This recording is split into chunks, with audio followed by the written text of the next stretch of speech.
제가 레위기를 공부할 때였습니다. 레위기를 집중적으로 공부할 때였는데 거룩하신 하나님이 예배 가운데 저를 만나 주셨습니다. 우리가 하나님을 만날 때에, 거룩하신 하나님을 만날 때에 나오는 그 첫 번째 반응이 뭐냐면 우리의 죄, 우리의 더러움을 깨닫게 되는 것입니다. 제가 그 주님을 만날 때 제가 1시간 동안 이렇게 울부짖었습니다. 잘못했습니다. 잘못했습니다. 이 말만 되풀이하면서 울부짖었습니다. 사도행전을 집중적으로 공부할 때였는데 새벽에 일어나서 사도행전을 쭉 읽어가는데 그 사도행전의 역사를 써가신 그 성령님, 제게도 역사해달라고 제가 식탁 밑에 무릎을 꿇고 기도했습니다. 우리가 말씀을 통해서 하나님을 만날 수가 있습니다. 세계 각곳에 부흥이 일어나는 곳마다 그 중심에는 언제나 하나님의 말씀이 있었습니다. 이 말씀을 통하여서 오늘도 하나님 만나는 시간 되었으면 좋겠고 우리 심령에 부흥이 일어나는 그런 시간들 되었으면 좋겠습니다. 마태복음 1장 1절 계보라고 하는 단어가 나옵니다. 비블로스 게네세우스라고 하는 헬라어인데요, 이 비블로스는 책을 의미하고요, 게네세우스는 기원, 역사 그런 뜻을 가지고 있습니다. 그래서 비블로스 게네세우스라고 하면 기원의 책, 기원에 관한 책. 그래서 비블로스 게네세우스 예수 그리스도 하면 예수 그리스도의 기원에 관한 그런 책, 이렇게 해석할 수 있습니다.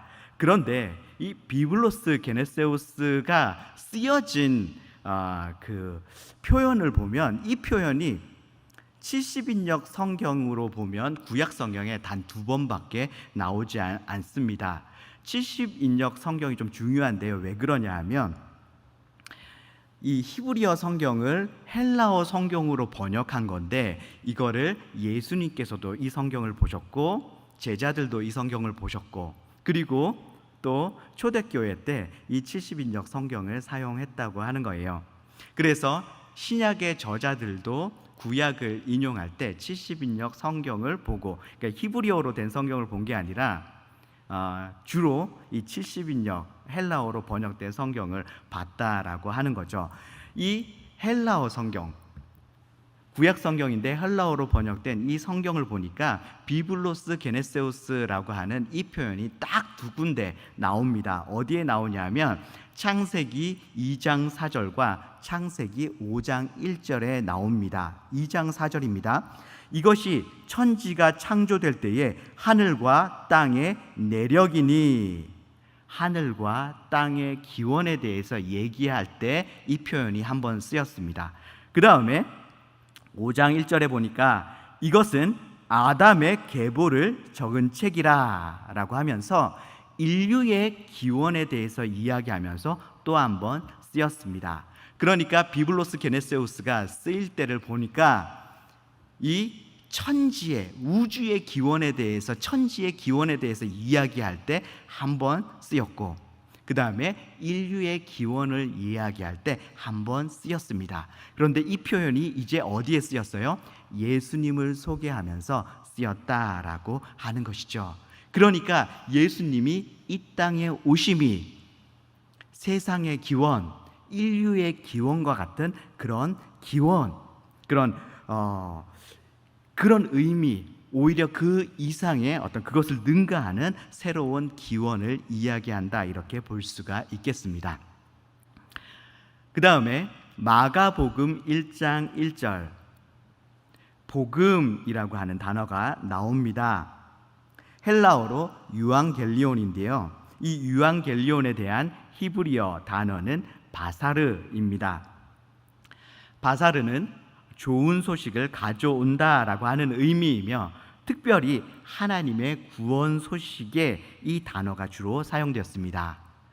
이사야 61장 1절에도 이 단어가 쓰였는데요, 주 여호와의 영이 내게 내리셨으니 이는 여호와께서 내게 기름을 부으사 가난한 자에게 아름다운 소식을 전하게 하려 하심이라.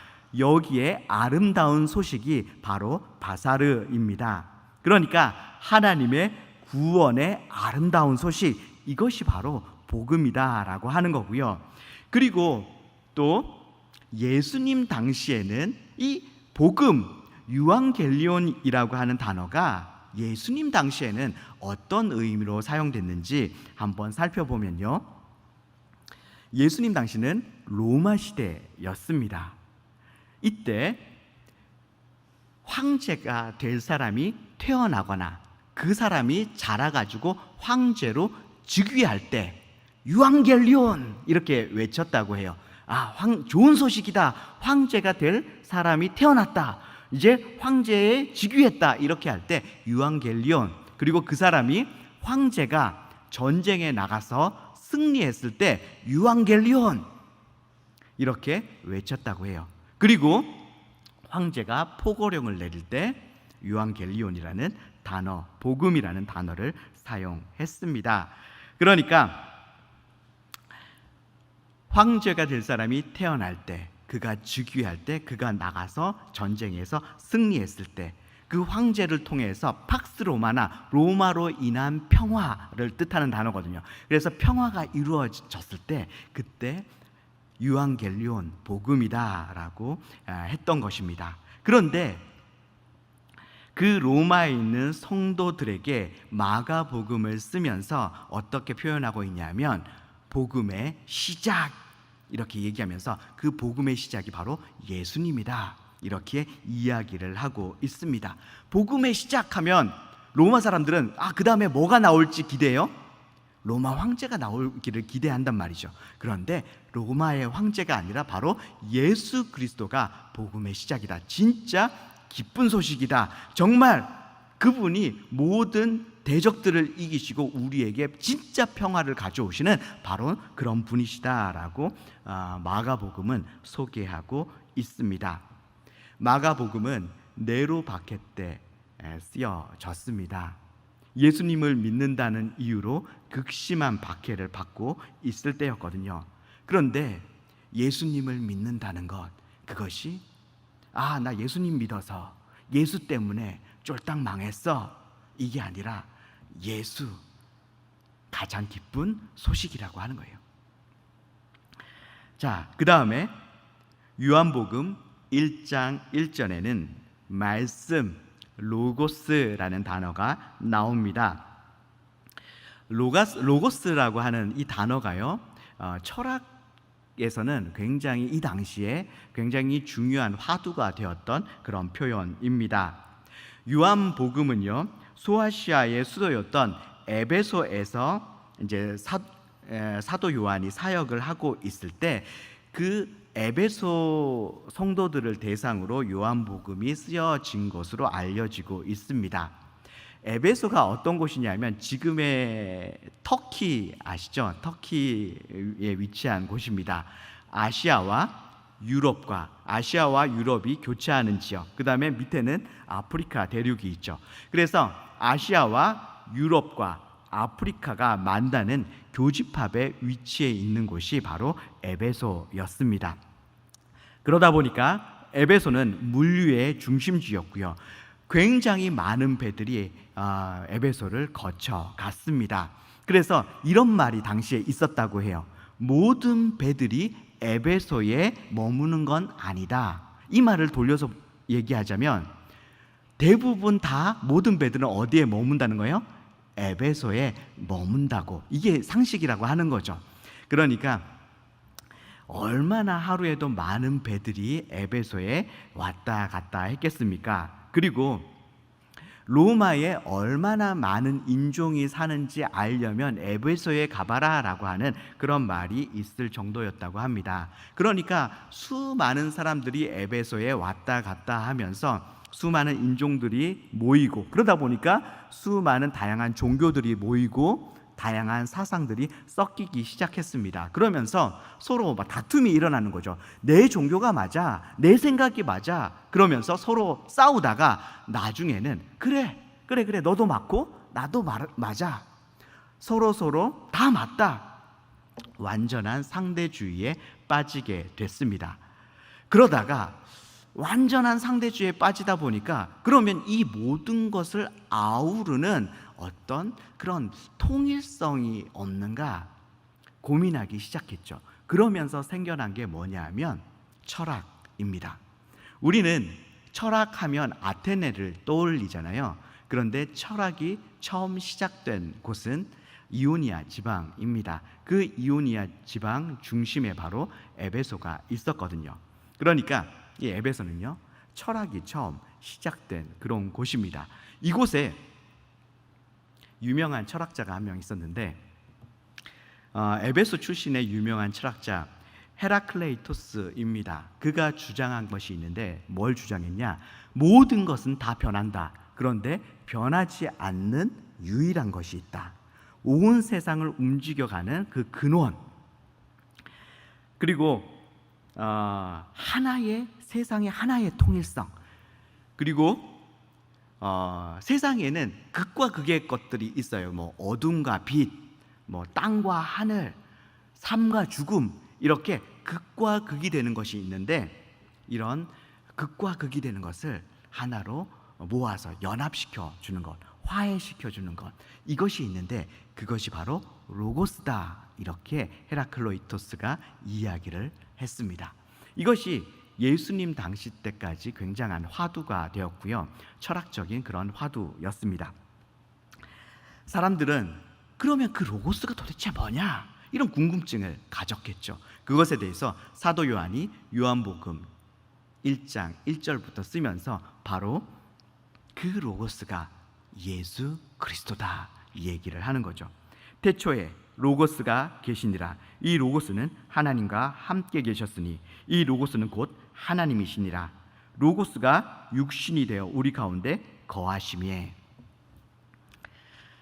요한복음이 바로 로고스가 너희들이 그렇게 궁금해하는 것, 이 세상에 변하지 않는 유일한 것, 이 세상을 움직여 가시는 분, 그리고 삶과 죽음, 어둠과 빛, 이 모든 것들을 화해시키는 분, 그분 너희들이 알고 싶어?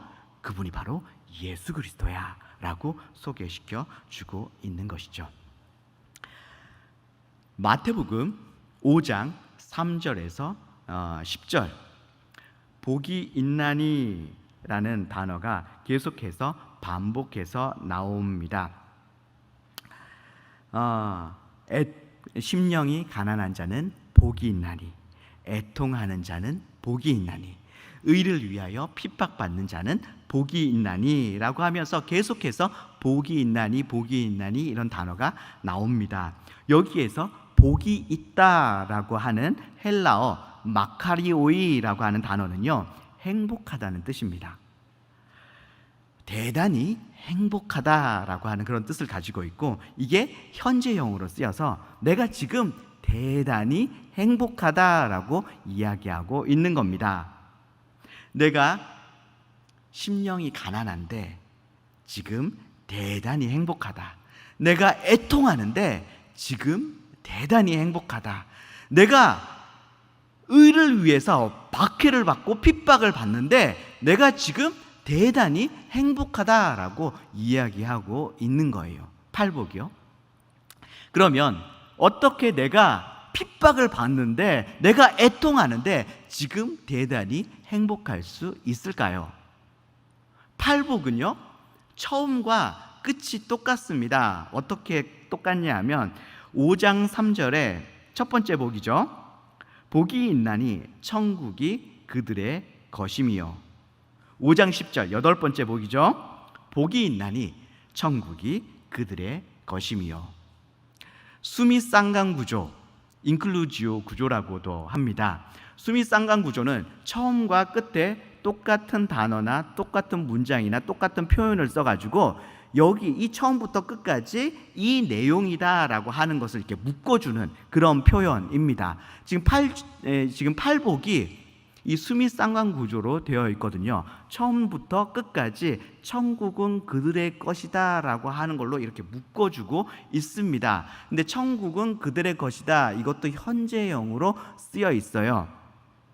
그래서 지금 번역하자면 이렇게 번역할 수 있을 것 같아요.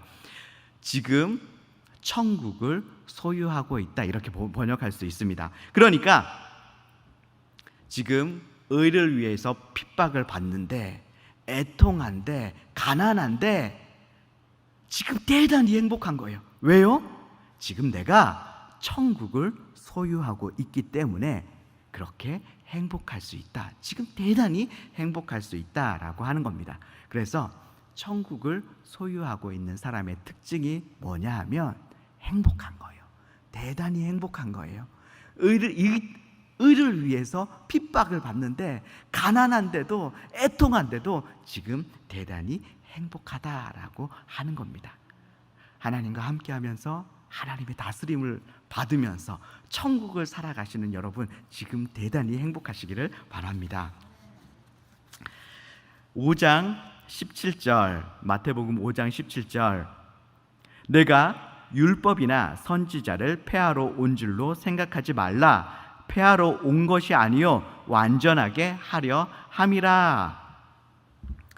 여기에서 율법을 폐하다 혹은 완전하게 하다라고 하는 이 표현은요, 율법학자들이 율법 문제로 논쟁을 벌일 때 사용했던 그런 기술적인 용어였습니다. 랍비 전문 용어였다고 하는 거예요. 율법을 해석해서 율법을 잘 해석했어요. 그래서 본래 율법의 의도대로 잘 해석했고, 다른 율법과도 이렇게 내가 이 율법을 해석해서 적용하게 했는데 다른 율법을 거스르게 하는 것이 없이 잘 해석하면 율법을 완전하게 했다, 이렇게 표현을 했고요. 율법을 잘못 해석해가지고 율법의 본래의 의도를 좀 살리지 못했다, 이 율법을 해석하고 적용해서 다른 율법을 거스르게 했다, 이렇게 하면 율법을 폐했다, 이런 식으로 표현을 했습니다. 예를 들어 볼까요? 마가복음 7장 13절에 고르반이라고 하는 것이 나옵니다. 고르반, 예물이라는 뜻이잖아요. 하나님께 예물 드렸다, 예물에 대한 그 율법을 랍비들이 해석을 했어요. 이걸 어떻게 적용할지 해석을 쭉 해서 이렇게 적용하라라고 내놨는데, 어떻게 했냐면, 부모님이 계신데도 내가 재산이 있어요. 그런데 이 재산을 부모님을 섬기는데 쓰지 않고, 나 이거 재산이 있지만 이거 성전에 헌금 드리기로 했어 라고 하면, 이 내가 가지고 있는 재물로 이 부모님을 복양하지 않아도 된다, 이렇게 해석을 해줬다고 하는 거예요. 이것에 대해서 예수님이 뭐라고 말씀하셨냐 하면, 너희들의 전통으로 하나님의 말씀을 폐했다, 이렇게 말씀하셨습니다.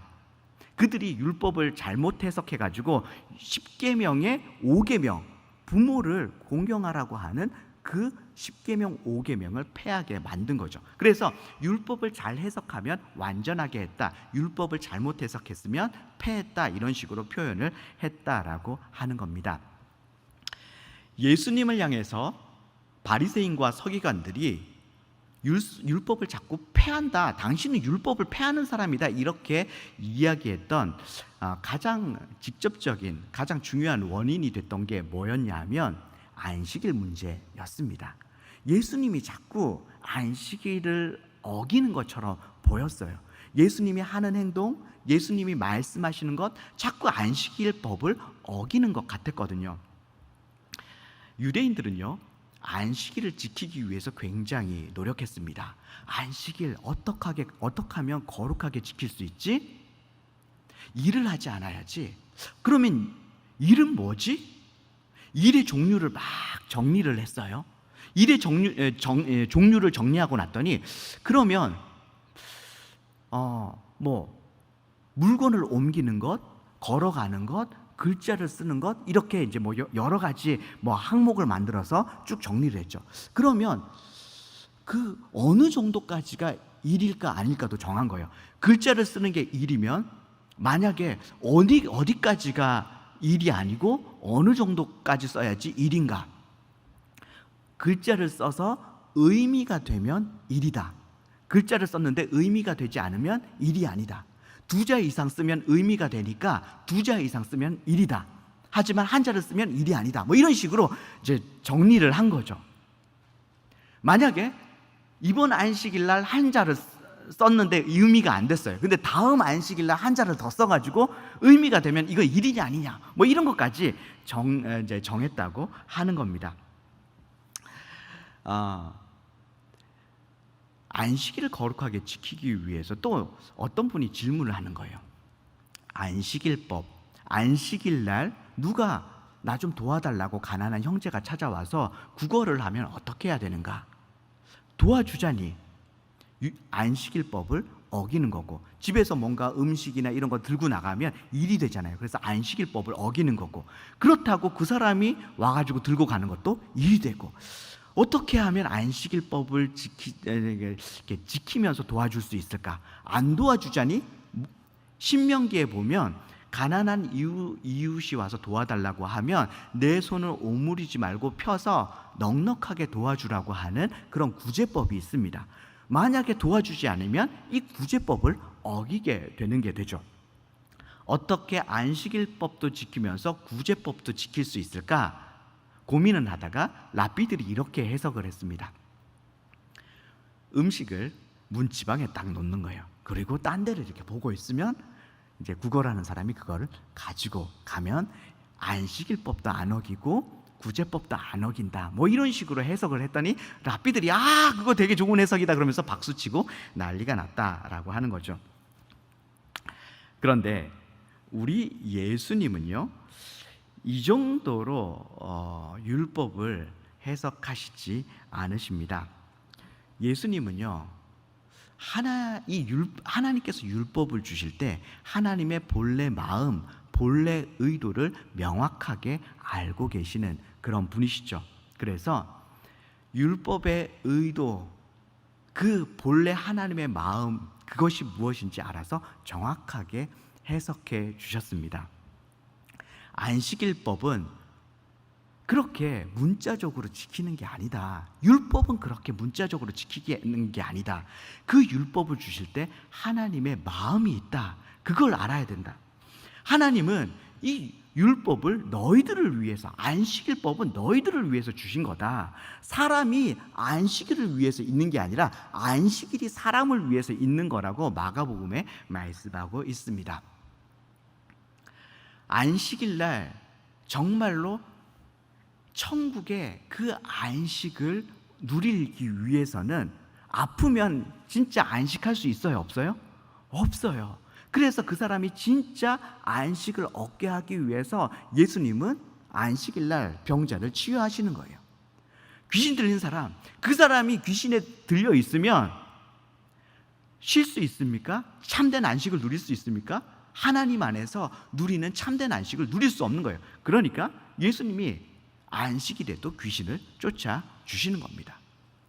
배고프면 안식을 누릴 수 있습니까? 그러니까 제자들이 겨우 이삭을 밀 이삭을 비벼가지고 불어가지고 먹는 거예요. 이거 완전 추수행위거든요. 랍비들이 보면 이거 추수행위입니다. 벼를 잘랐죠, 이삭을 잘랐죠, 비볐죠, 후 불어서 먹으면 이거 추수행위를 한 거거든요. 그런데 예수님은 괜찮다 하시는 겁니다. 안식일이 사람을 위해서 있는 거지 사람이 안식일을 위해서 있는 게 아니다. 예수님께서는요, 이 안식일을 주신 하나님의 마음, 하나님의 의도를 명확히 아시고 그것에 따라서 율법을 해석해 주셨어요. 그랬더니 랍비들은 바리새인과 서기관들은 당신은 율법을 폐하는 자다, 이렇게 이야기를 하는 거예요. 그러니까 예수님이 아니다, 나는 율법을 폐하는 게 아니라 율법을 완전케 한다. 내가 진짜 하나님의 뜻을 알아서, 하나님의 마음을 알아서 율법 속에 담겨있는 하나님의 가치, 하나님의 마음을 너희들에게 알려주고 있다라고 하면서 이제 마태복음 5장의 산상수훈에 쭉 율법 속에 담겨있는 하나님의 진짜 마음이 무엇인지, 진짜 뜻이 무엇인지 산상수훈에서 쭉 해석을 해주십니다. 그 중에 하나, 눈에는 눈, 이에는 이, 눈에는 눈으로, 이에는 이로 갚으라라고 하는 그 율법에 대해서 이제 예를 들어서 하나 해석을 해주시는 거죠. 눈에는 눈, 이에는 이 율법이 뭡니까? 누가 내 눈 한 대 치면 나도 상대방 눈 한 대 치고, 그리고 누가 내 이빨 하나 부러뜨리면 나도 상대방 이빨 하나 부러뜨리고, 이렇게 문자 그대로 하자면 이렇게 하라고 하는 건데요.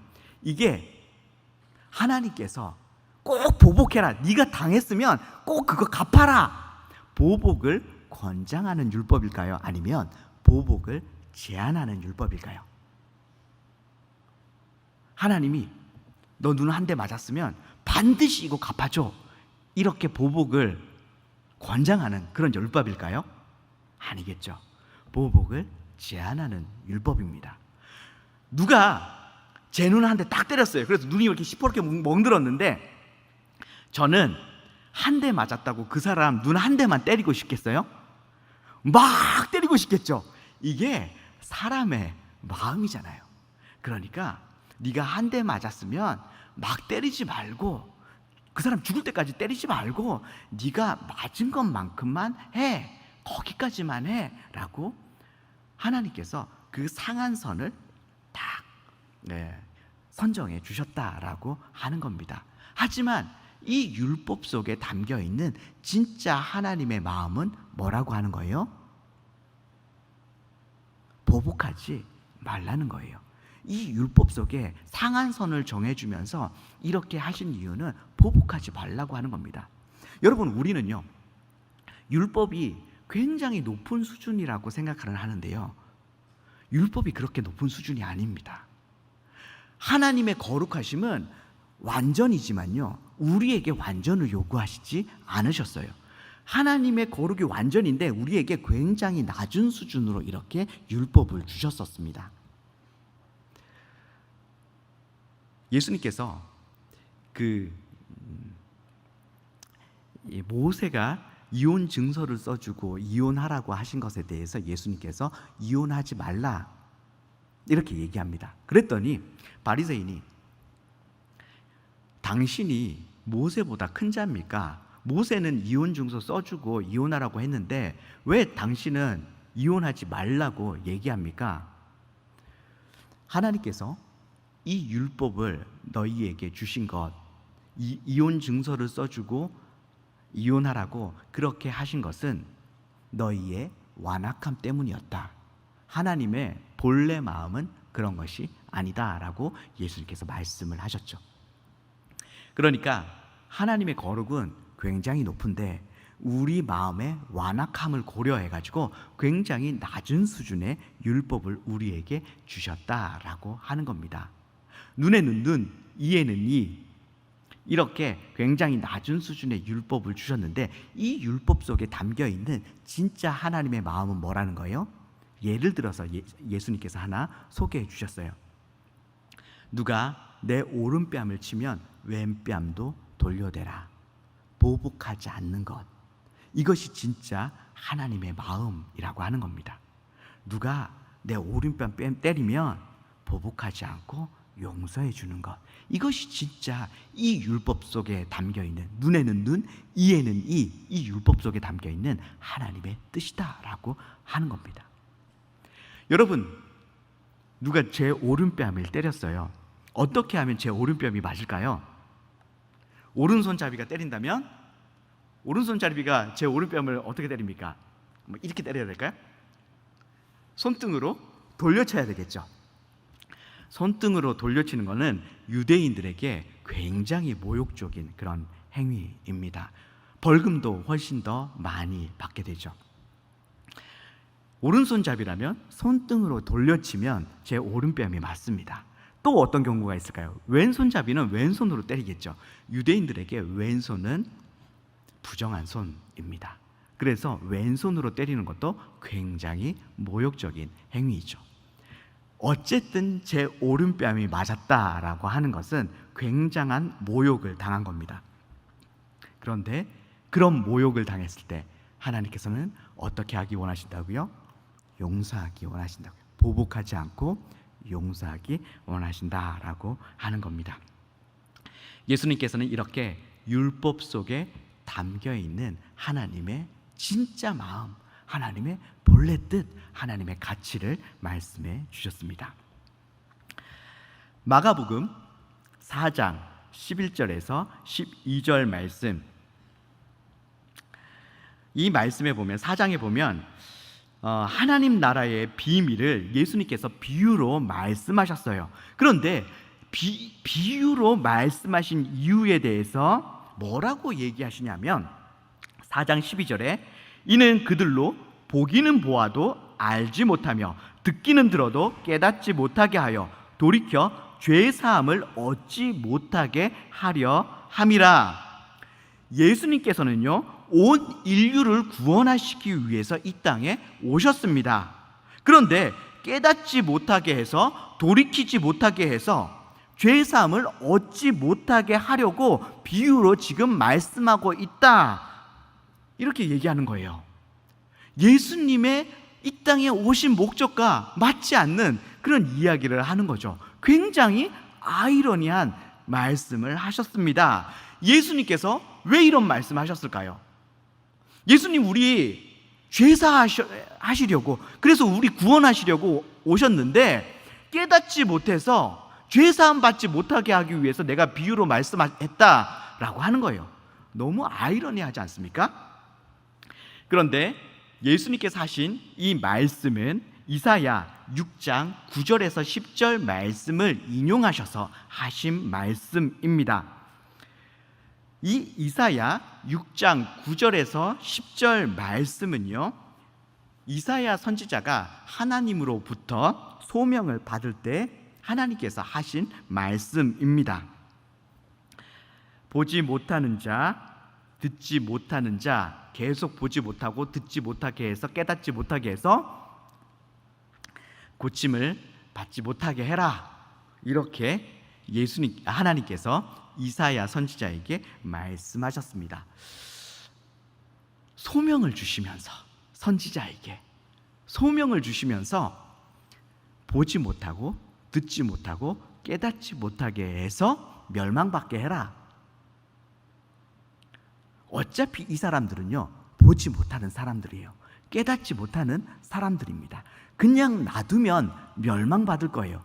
그런데 굳이 하나님께서 선지자를 보내서 보지 못하고 듣지 못하고 깨닫지 못하게 해서 멸망받게 해라, 이렇게 말씀하실 필요가 있으시겠습니까?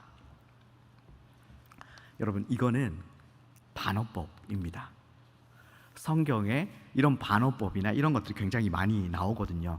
제가 예전에 축구를 하다가 발목이 부러졌습니다. 아침에 일찍 축구를 하다가 이제 발목이 부러졌는데 그 날이 안 좋았어요. 그 날이 어떤 날이었냐면 처형내가 제주로 놀러 와서 제가 이렇게 안내를 해주기로 한 날이었습니다. 근데 그날 아침에 제 발목이 부러졌죠. 아내를 볼 면목이 없었습니다. 아내가 이렇게 저한테 얘기했죠. 축구 또 많이 하세요, 이렇게 얘기를 했습니다.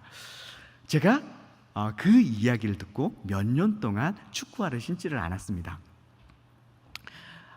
축구하지 말라는 말보다 축구하라는 말이 더 무서운 거 아세요? 때로는 하지 말라고 하는 것보다 반어법으로 이야기하는 것이 훨씬 의미가 강하게 전달될 때가 있습니다.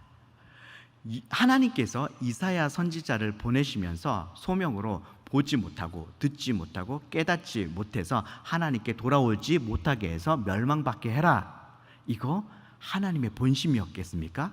아니요, 반어법입니다.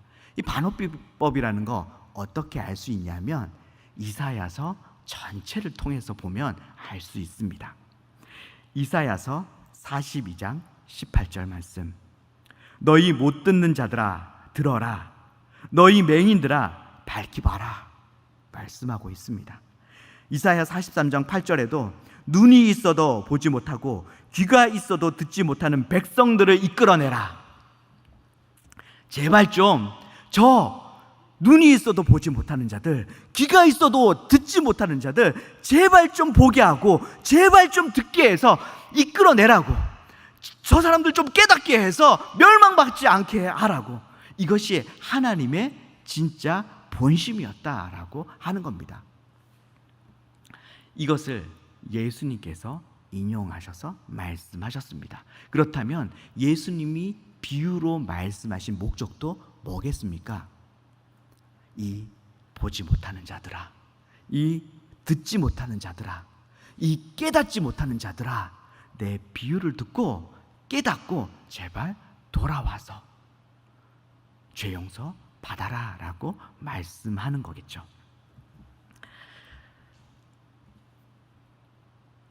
예수님께서는 간절히 돌아오기를 바라셔서 반어법으로 이사야서의 말씀을 인용해서 이렇게 말씀하고 있는 것입니다. 마태복음 12장 32절, 성령을 이제 모독하는 것에 대해서 그 모독하는 죄가 사하심을 받지 못한다는 이런 표현이 나와 있습니다. 마태복음 12장 32절, 누구든지 말로 인자를 거역하면 사하심을 얻되 누구든지 말로 성령을 거역하면 이 세상과 오는 세상에도 사하심을 얻지 못하리라. 이것도 무슨 말인가? 인자, 예수님을 거역하면 사하심을 받는데 성령을 거역하면 영원히 용서받지 못한다? 이거 무슨 말일까요? 여러분, 예수님과 성령을 이렇게 분리시켜서 얘기할 수 있습니까? 그래서 예수님을 거역하면 용서받고 성령을 거역하면 용서받지 못하고 성령이 예수님보다 더 높다는 말입니까? 이거를 도대체 어떻게 이해해야 될까요? 그리고 우리는 예수님 믿으면 모든 죄가 용서받을 수 있다고 믿고 있는데 용서받지 못하는 죄도 있다는 말인가? 이런 생각이 듭니다. 그런데 우리가 이 표현을 어떻게 이해해야 될까요? 예수님과 성령님 사실은 구분하는 것 자체가 불가능합니다. 이것은 우리가 이렇게 볼 수 있을 것 같아요. 하나는 일반 원칙을 표현한 것이고 하나는 특정한 대상을 가리키고 있는 것으로 우리가 볼 수가 있겠다라고 하는 겁니다. 인자를 거역하는 것, 용서받을 수 있다. 이거는 일반 원칙을 가리키고 있는 것으로 볼 수가 있겠고요.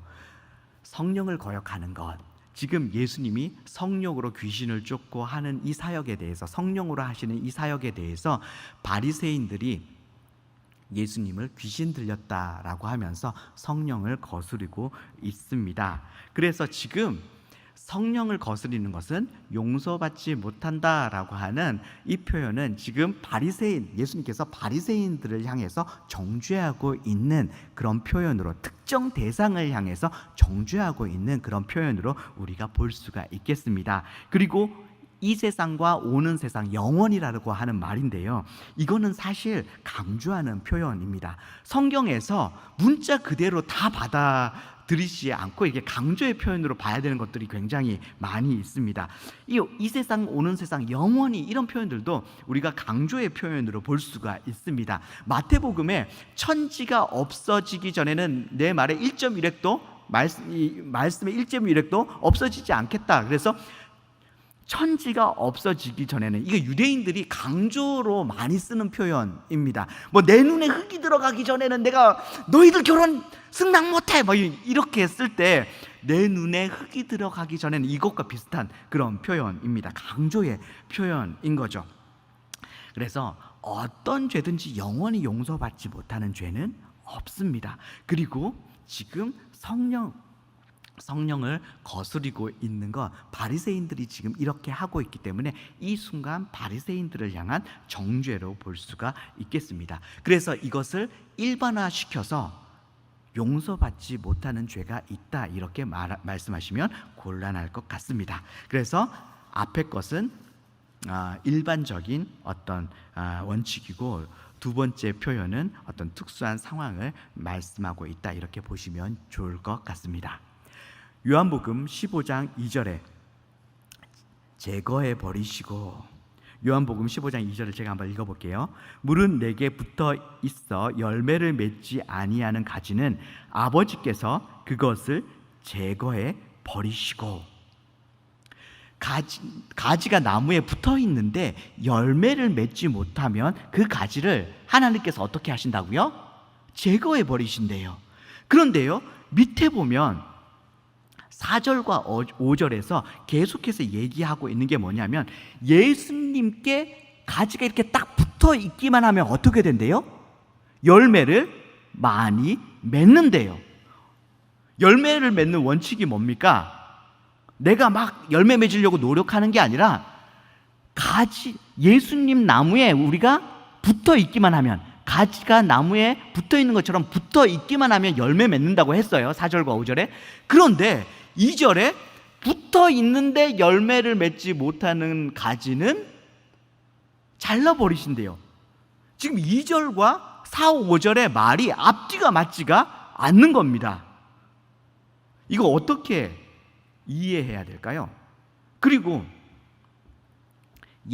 가지가 나무에 붙어 있다는 거 하는 거는 예수님 안에 있다는 건데, 성도라고 하는 건데, 그리스도인이라고 하는 건데, 열매를 맺지 못하면 제거당하는가, 이런 생각도 우리가 들지 않습니까? 이것도 성경 전체에서 말하고 있는 내용과 뭔가 맞지가 않습니다. 그렇다면 이것을 어떻게 해석해야 될까요? 2절에 제거해 버리시고에 해당하는 헬라어는 아이로입니다. 아이로의 뜻은 크게 두 가지가 있는데요, 빼앗아가다, 제거해 버리다 라고 하는 뜻도 있지만, 또 어떤 뜻이 있냐면 들어 올리다 라고 하는 뜻을 가지고 있습니다. 그런데 그렇다면 이 두 가지 뜻 중에 어떤 의미로 우리가 해석하는 게 좋을까? 성서시대 때 포도 재배법, 제가 예전에 영천에 살았는데, 영천에 뭐가 유명해요? 포도가 굉장히 유명하거든요. 저희 집 주변으로 다 포도밭이에요. 나무를 이렇게 세워서 철사를 이렇게 길게 쭉 연결해서, 포도나무가 덩굴 식물이다 보니까 덩굴이 막 이 철사를 타고 갑니다. 그래서 그 철사에 포도송이가 주렁주렁 이렇게 열리거든요. 그런데 성서시대 때 포도를 재배할 때는 그런 식으로 재배하지 않았습니다. 가지를 막 받쳐줘서 이렇게 위로 철사를 타고 위로 이렇게 포도 농굴이 가지 않게 이제 이렇게 하지 않고 그냥 놔뒀어요. 그러니까 어떻게 했습니까? 가지가 땅으로 뭐 뱀처럼 기어 다니는 거죠. 그러다가 포도송이가 땅에 닿으면, 뭐 우기 때나 이럴 때 되면 포도송이가 썩습니다. 포도 열매가 제대로 맺을 수가 없어요, 땅에 닿는 부분은. 그래서 농부가 그런 부분이 있으면 그런 부분만 밑에 큰 돌을 괴어서 포도 가지를 들어 올려 줬다라고 하는 겁니다. 그래서 열매가 잘 맺을 수 있도록 도와준 거죠. 우리가 성서시대의 포도 재배법을 생각해 본다면, 제거해 버린다가 맞겠습니까? 아니면 들어 올린다는 게 맞겠습니까?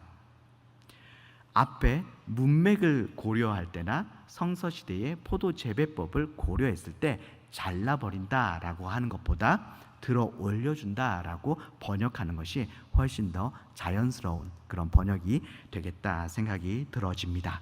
그래서 우리가 예수님께 붙어 있기만 하면 어떻게 되는 거예요? 열매를 맺게 되는 거예요. 때로는 땅에 이렇게 다 있어서 열매를 잘 못 맺게 되는 그런 환경이 있을 수도 있습니다. 하지만 그런 환경이 되면 포도 농부이신 우리 하나님께서 어떻게 해주신다고요? 밑에 큰 돌을 괴어서 포도 가지를 들어 올려주셔서 열매를 주렁주렁 맺게 해주신다.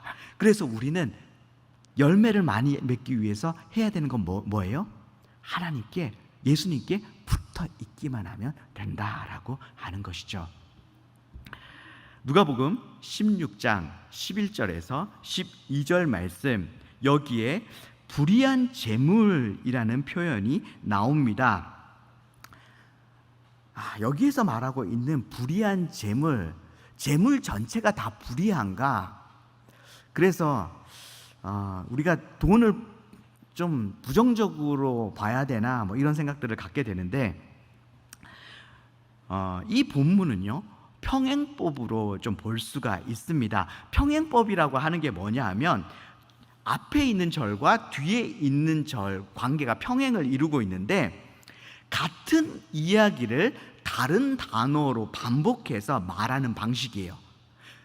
똑같은 내용을 앞에서 얘기하고 뒤에서 뒤에 절이 얘기하면서 단어를 살짝 바꿔가지고 이거를 비교해보고 때로는 더 구체화해서 이해할 수 있도록 단어를 살짝 바꿔놓은 거예요. 앞에 이 표현이 뭘 의미하는지 뒤에 절을 보면 알 수 있도록 그렇게 평행법을 썼다라고 하는 겁니다. 11절과 12절이 평행법인데요, 너희가 만일 불의한 재물에도 충성하지 않으면 누가 참된 것으로 너희에게 맡기겠느냐. 12절에 너희가 만일 남의 것에 충성하지 않으면 누가 너희의 것을 너희에게 주겠느냐. 여기에서 앞에 절에서요, 너희가 만일 땡땡에도 충성하지 않으면 누가 땡땡으로 너희에게 맡기겠느냐. 이 부분, 땡땡에 해당하는 부분만 다르고 나머지 부분들은 다 똑같단 말이죠. 그러면 땡땡에 해당하는 부분이 그 뒷구절이 더 구체화시켜서 설명해주고 있는 그런 부분이라고 보시면 되겠습니다. 그러니까 너희가 만일 불의한 재물에도 충성하지 않으면, 너희가 만일 남의 것에 충성하지 않으면, 불의한 재물이 뭐라는 거예요? 남의 것이라는 거예요. 누가 참된 것으로 너희에게 맡기겠느냐? 누가 너희의 것을 너희에게 주겠느냐? 참된 것이 의미하는 건 뭐예요? 너희의 것이라고 하는 겁니다. 그래서 우리가 이 평행법을 살려서 불의의 재물이 무엇인지 밑에 절에서 이제 풀이해 주고 있는데, 그게 뭐냐 하면 남의 것이라는 거예요. 문맥상으로 여기에서 남의 것, 문맥상으로 보면 이게 누구를 가리키냐 하면 하나님을 가리키고 있습니다. 그러니까 불의한 재물은 남의 재물인데 그 남의 재물이 누구의 재물이라고 하는 거냐면 하나님의 재물이라고 하는 겁니다. 하나님이 우리에게 맡기신 재물이라고 하는 거죠. 우리에게 있는 모든 재물은 누구의 재물이라는 거예요? 하나님의 재물이라는 그런 표현입니다. 그래서 우리가 가지고 있는 이 재물은 내 뜻대로 사용하는 게 아니라 내 주인, 이 재물을 맡기신 주인의 뜻대로 사용해야 되는데, 그러면 주인은 이 재물을 가지고 어떻게 사용하기를 원하실까요? 누가복음 16장 9절, 내가 너희에게 말하노니 불의한 재물로 친구를 사귀라. 그리하면 그 재물이 없어질 때에 그것이 너희를 영원한 영주할 처소로 영접하리라. 불의한 재물, 하나님의 재물로 뭘 하래요? 친구를 사귀래요. 관계를 맺으라고 하는 거예요. 좋은 관계를, 사랑의 관계를 맺으라고 하는 겁니다. 하나님께서 우리에게 주신 그 재물 있잖아요. 우리에게 맡겨주신 그 재물 나만 위해서 쓰라고 주신 재물이 아니라 그 재물 하나님께서 우리에게 맡겨주신 재물인데 그 재물로 다른 사람에게 나누어 주고 베풀면서 그 사람과 사랑의 관계를 맺어라라고 말씀하고 있는 것입니다. 제가 대학 다닐 때였는데요, 대학교 2학년 때였습니다. 학교 선배가 교통사고가 났다는 소식을 학교에서 들었습니다. 그 소식을 듣고 제가 바로 학교 기도실로 올라갔습니다. 학교 기도실에서 그 선배를 위해서 기도했습니다. 기도하는데 통장이 떠올랐습니다. 그 통장이 어떤 통장이었냐면 제가 그 전 학기에 과수석을 해서 받았던 장학금 전부를 넣어둔 통장이었습니다. 저는 부모님이 일찍 돌아가셨습니다. 전 대학 다닐 때도 새벽에 신문 돌리고 그렇게 하고 방학 때는 아르바이트를 했습니다. 장학금을 받지 않으면 학교를 다니기가 굉장히 어려웠습니다. 제가 그 전 학기에 장학금을 딱 받고 그걸 통장에 딱 넣어두고 얼마나 가슴이 뿌듯한지 몰랐어요. 그냥 그 통장만 생각하면 그냥 희죽희죽 웃음이 나고 행복하고 막 그런 거예요. 그런데 제가 학교 선배 교통사고가 났다는 소식을 듣고 기도하는데 그 통장이 떠오른 거예요. 제가 어떻게 했겠습니까? 기도하다가 눈을 번쩍 떴습니다. 그리고 바로 기도실에서 나왔죠. 하나님이 말씀하시는 게 아닐 거야. 라고 하고 나왔습니다. 그리고 그 다음날 아침에 학교를 가려고 지하철을 탔습니다. 지하철 안에서 허드슨 테일러의 생애라는 책을 읽고 있었죠. 그런데 허드슨 테일러가 굉장히 어려운 사람을 만났습니다. 자기에게 일주일 동안 살 돈이 있었는데요, 주지 못하고 망설이는 그런 장면을 딱 그때 읽고 있었어요. 제가 어떻게 했냐면 책을 덮었습니다. 그리고 학교에 갔죠. 학교에 가서 수업을 하고 이제 수업을 마치고 다시 지하철역으로 집으로 가려고 걸어가고 있었어요. 갈 때 학교 선배 한 명과 같이 갔는데 신학과 선배였어요. 그 선배가 느닷없이 저에게 이런 이야기를 했습니다. 현태야, 하나님이 누구에게 돈을 주라고 말씀하시면 줘야 된다. 밑도 끝도 없이 저에게 갑자기, 제가 그 순간 머리를 한 대 이렇게 얻어맞는 것 같았어요. 아무 말도 못했어요. 와, 하나님이 이렇게도 말씀하시네? 이런 생각이 들었습니다. 그리고 지하철역에 내리자마자 제가 어디로 갔냐면 은행으로 갔습니다. 하나님이 말씀하신 게 너무 확실하다고 생각해서 은행에서 돈을 다 찾았습니다. 그리고 누나에게도 우리 학교에 이렇게 교통사고 난 선배가 있는데 누나도 도와줄 수 있으면, 여윳돈이 있으면 좀 달라고 했더니 누나도 한 10만 원 정도 더 보태줬습니다. 그래서 그 선배는 이제 교통사고가 심하게 나서 이제 누워 있었고 그 선배 부모님을 찾아갔습니다. 그런데 선배 부모님을 찾아갔더니 아버지는 장님이셨고 어머니는 소아마비셨습니다. 그분들에게 제 통장에 찾은 그 돈을 전달해 드렸습니다.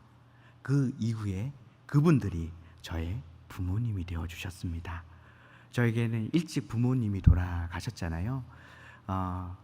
근데 그분들이 새벽마다 저를 위해서 기도해 주시고, 그리고 철이 바뀔 때마다 옷 사서 보내주시고, 생일 때마다 꼬박꼬박 전화해서 미역국은 먹었냐 이렇게 이야기해 주시고, 성경을 다 필사해서 선물로 저에게 보내주시기도 하셨습니다.